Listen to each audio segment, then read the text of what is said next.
otro tiempo vivía en un pueblo de Berbería un hombre riquísimo que tenía, además de otros hijos, una niña linda, agraciada y dócil como un cordero.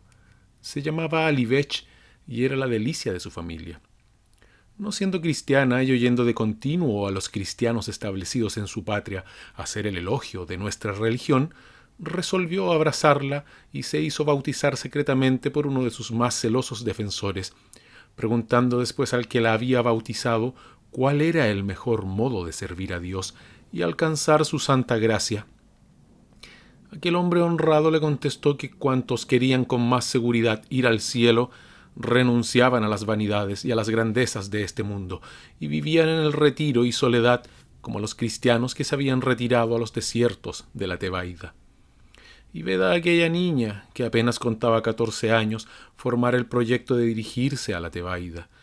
Su imaginación exaltada por el amor divino y por deseo de servir únicamente a Dios le allanó todas las dificultades, y sin manifestar a nadie su designio, abandona un día la casa de sus padres y se pone en marcha, enteramente sola, hacia los desiertos de la Tebaida.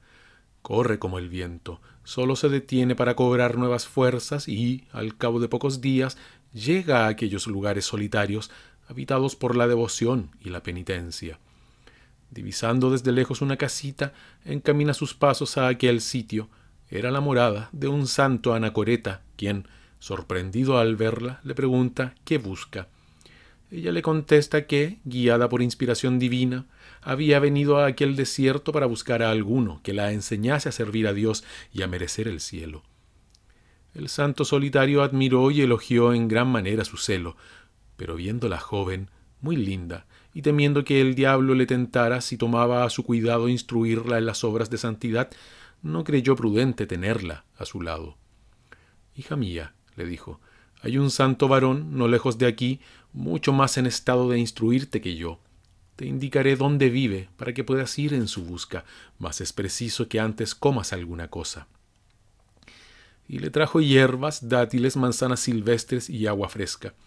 Después le indicó la morada del santo solitario, acompañándola hasta la mitad del camino.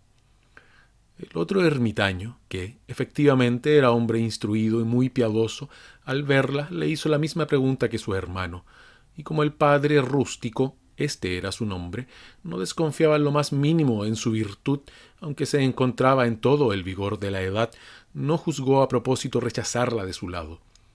«Si me causa tentaciones», dijo para sí, «las resistiré, y mi mérito será mayor ante Dios». Así, pues, hizo que se quedara y empezó a catequizarla, fortificándola, por medio de discursos edificantes en sus buenos sentimientos.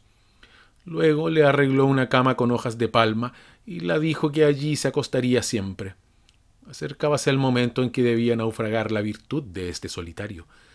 Durante la colación, colocado frente a frente de la joven, no pudo menos de admirar la frescura de su cutis, la vivacidad de sus ojos, la dulzura de su fisonomía y algo angelical derramado por toda su persona. Al principio bajó la vista, cual si desconfiara de sí mismo, pero algo más fuerte que su voluntad le hizo posar de nuevo sus ojos sobre Alivech. El aguijón de la carne empezaba a atormentarle.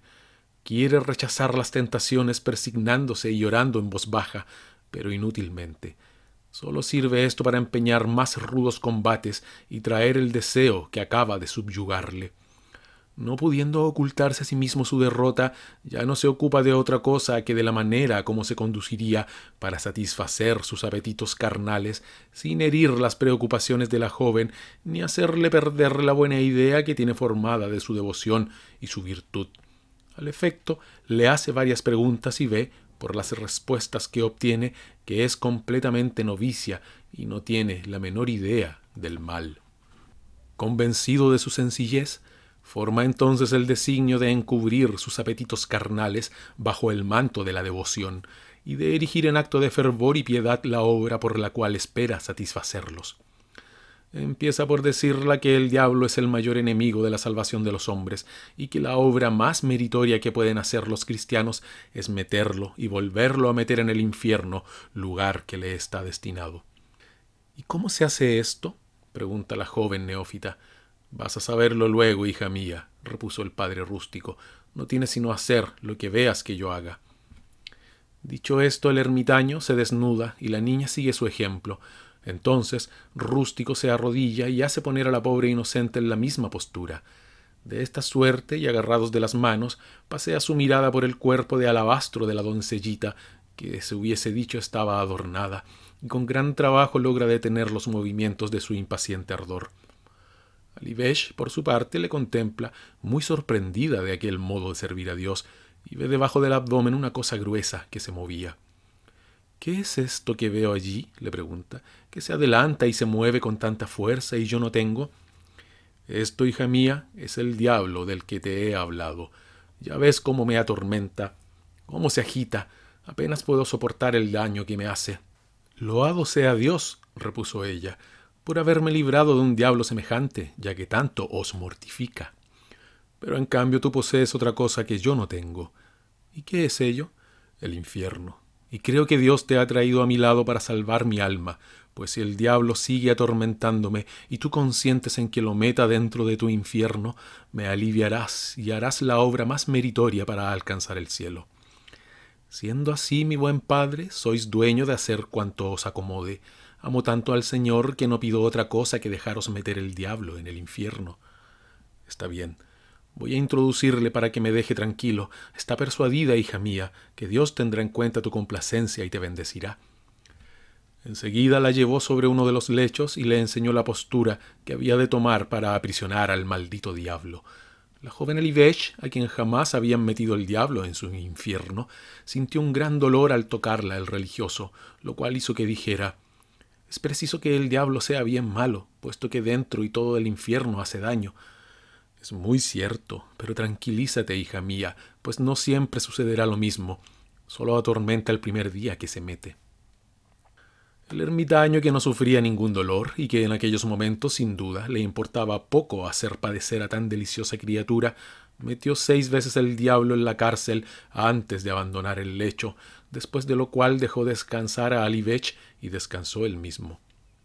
El solitario era demasiado celoso para su ministerio, para cansarse pronto de hacer la guerra al diablo. Por tanto, volvió a comenzar el ataque desde el día siguiente. La niña, siempre obediente, no tardó en experimentar gusto. «Ya veo ahora», dijo a Rústico, «que aquellas buenas gentes de mi pueblo tenían mucha razón en decir que no hay nada más dulce que servir a Dios con devoción, pues no recuerdo haber disfrutado en mi vida un placer tan grande como el que encuentro hoy al meter y volver a meter el diablo en el agujero. De lo que concluyo que aquellos que no se ocupan en el servicio de Dios son unos imbéciles». En fin, el juego llegó a agradarla tanto que cuando transcurría algún tiempo sin que el padre se lo hiciera, ella no faltaba en recordárselo. «¿Acaso vuestro celo decrece?», le preguntaba la joven. «Pensad que he venido aquí para servir a Dios y no para estar ociosa. Vamos a meter el diablo en el infierno». Y así lo hacían. La niña se quejaba a veces de que salía demasiado pronto.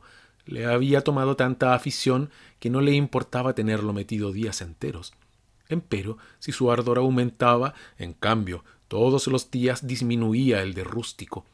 Esto la apenaba en gran manera y, como buena criatura, trataba de reanimarlo con sus caricias e incitaciones. A veces arremangaba el hábito del ermitaño para ver si el diablo estaba tranquilo, y cuando lo veía humilde y cabizbajo, hacíale 1000 caricias para despertarlo y excitarlo al combate. Rústico la dejaba hacer, pero viendo que la cosa se repetía con harta frecuencia, díjola entonces que sólo se debía castigar al diablo cuando levantaba altivamente la cabeza. «Dejémosle tranquilo. Le hemos castigado tanto que ya no tiene fuerzas para rebelarse. Aguardemos a que las recobre para doblegar su orgullo». Estas palabras no dejaron muy satisfecha a la joven Alivesh, pero preciso era conformarse. Cansada, no obstante, de ver que el ermitaño ya no la requería para meter el diablo en el infierno, no pudo menos de decirle un día: «Si vuestro diablo se encuentra asaz castigado y ya no os atormenta, padre mío, no sucede lo mismo con mi infierno.